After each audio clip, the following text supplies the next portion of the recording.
This is Radio Taiwan International.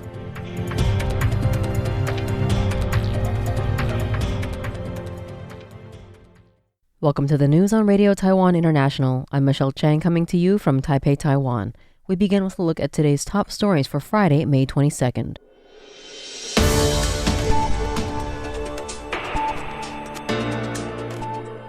The Vice President hopes to secure more defense funding and cooperation. A U.S. Senator warns China of day one sanctions over a Taiwan invasion. And the presidential office says there are no changes to U.S. arms sales to report. But first, today's top story. Vice President Hsiao Bi-khim assured the public that the Taiwan-U.S. partnership remains robust despite intense geopolitical challenges. In a Thursday, May 21st press release from the presidential office following a meeting with the think tank Center for a New American Security, or CNAS, she emphasized that Taiwan will continue to strengthen its self-defense capabilities, modernize its military, and build asymmetric warfare capabilities, while developing its domestic defense industry and drone supply chain. Hsiao welcomes former Assistant Secretary of Defense for Indo-Pacific Security Affairs Eli Ratner and his delegation and thanked the CNAS for their continued efforts over the years to promote exchanges that have fostered a deeper understanding of Taiwan. The Vice President mentioned that the Taiwanese and U.S. governments share the belief that peace is maintained and built through strength, and that President Lai Ching-te has pledged to strengthen self-defense capabilities with the ultimate goal of deterring and preventing conflict. She pointed out that several recent transformations, including military modernization, extending the term of compulsory military service, strengthening reserve force training, and promoting decentralized command and control to give rank-and-file units greater autonomy. In terms of weapons procurement, Hsiao stated that the focus is on defensive and asymmetric warfare systems with a strong emphasis on building similar capabilities. She emphasized that these efforts are driven by both defense procurement with the United States and the development of the private sector. Hsiao said she hopes to secure more defense funding and cooperation through public communication and international support. Republican Senator Lindsey Graham assures that China would face sweeping sanctions and tariffs if it invades Taiwan. The U.S. is signaling tougher economic consequences against China if Beijing ever moves militarily against Taiwan. Speaking after U.S. President Donald Trump suggested he could delay arms sales to Taiwan over concerns about Taiwanese independence, senior Republican Senator Lindsey Graham warned that any Chinese invasion would trigger sweeping sanctions and tariffs from Washington. In a televised interview, Trump said he may or may not approve a pending Taiwanese weapons package, comments that raised concern in Taipei and Washington alike because the U.S. previously pledged in the 1982 Six Assurances not to negotiate Taiwan arms sales with Beijing. Graham, speaking on Meet the Press, said the United States should continue its long-standing policy of strategic ambiguity while making clear that Taiwan's security remains in America's national interest. He said he and Senator Dan Sullivan are preparing legislation that would impose severe economic penalties on China immediately if Beijing launches military action against Taiwan.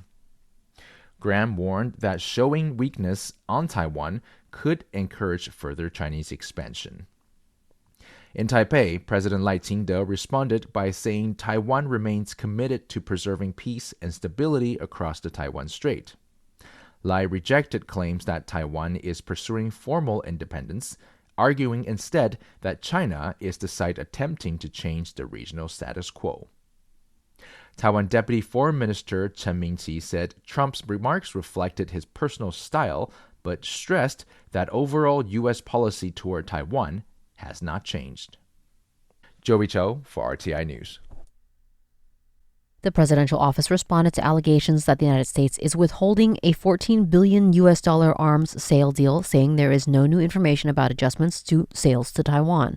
Presidential office spokesperson Karen Kuo responded on Friday, adding that Taiwan's biggest issue isn't U.S. assistance but Taiwan's defense budget. The Hill reported Thursday that the U.S. is suspending the $14 billion sale to Taiwan to maintain a stock for the Iran war, according to Senate testimony by acting U.S. Navy Secretary Hung Hao. Other rumors about the deal were spurred by President Trump's own words, saying the suspended deal makes a good, quote, bargaining chip with China following his meeting with Xi last week. On Friday, Kuo responded saying that the presidential office is aware of the reports, but there is no official information about U.S. arms sales adjustments to Taiwan. She emphasized Taiwan's biggest issue is internal, saying, "There has been no indication that the United States plans to make any adjustments to this arms sale. The biggest issue is that we hope the legislation and budget related to the arms sale in the legislature can be completed smoothly and on schedule without any unexpected complications. That is what matters most at this time." Asked about Trump's intent to call President Lai Ching-te within the week to discuss the arms sale, Kuo said that there are no new developments, but the office will continue to monitor the situation and update the public accordingly. The representative offices of 9 countries have issued a joint press release expressing their support for Taiwan's meaningful participation in the WHO and emphasizing that there is no legitimate reason for excluding Taiwan from the World Health Assembly or WHO. The Thursday, May 21st statement comes during the 79th WHA currently taking place in Geneva, from which Taiwan remains excluded. The representative offices in the joint release include the United Kingdom, Australia, Canada, France, Germany, Japan, Lithuania, New Zealand, and Poland. The countries say that infectious diseases and public health risks know no borders, and global cooperation is needed to ensure the safety of all. They pointed out that Taiwan, as a member of the global health community, possesses outstanding capabilities, actively participates responsibly, and was invited to participate in the WHA as an observer from 2009 to 2016. The joint statement underscored that Taiwan's outstanding capabilities and practices, including its excellent public health expertise, democratic governance, and advanced technology, can greatly benefit the discussions at the WHA, and its exclusion is without any justification. The joint press release emphasized that Taiwan's meaningful participation in the WHO's forums and technical committees will benefit not only the people of Taiwan, but also the world. It said that only by including Taiwan as an observer can the WHO truly embody the WHA's commitment to its theme this year, reshaping global health, a shared responsibility. Taiwan's Wang Jieling took home the gold in the women's 46-kilogram finweight category at the Asian Taekwondo Championships held in Mongolia on Thursday, May 21st. This win marked the first time in a decade that Taiwan has won a gold medal at the competition, following Lin Yijing and Zhuang Jiajia's golds in 2016. Wang, who has just turned 17 and recently won her second consecutive World Junior Taekwondo Championship in Uzbekistan in April, delivered a brilliant performance in her first Asian Championships. She defeated her Taiwanese peer Huang Yingxuan in the quarterfinals, South Korea's Lee Yumin in the semifinals, and Thailand's Pacharakan Pulkert in the final match. The prodigy only began competing among adults this season. Prior to her gold at the Asian Taekwondo Championships, Wang also won gold at the Dutch Open in March. Punching far above her weight since her debut has secured her qualification for the Asian Games in Japan later this year. A resident called the authorities on an unusual intruder in Hualien, a strange lizard basking in the sun. Officials believe the trespasser is an Amazon lava lizard accidentally smuggled into Taiwan along with South American marble shipments.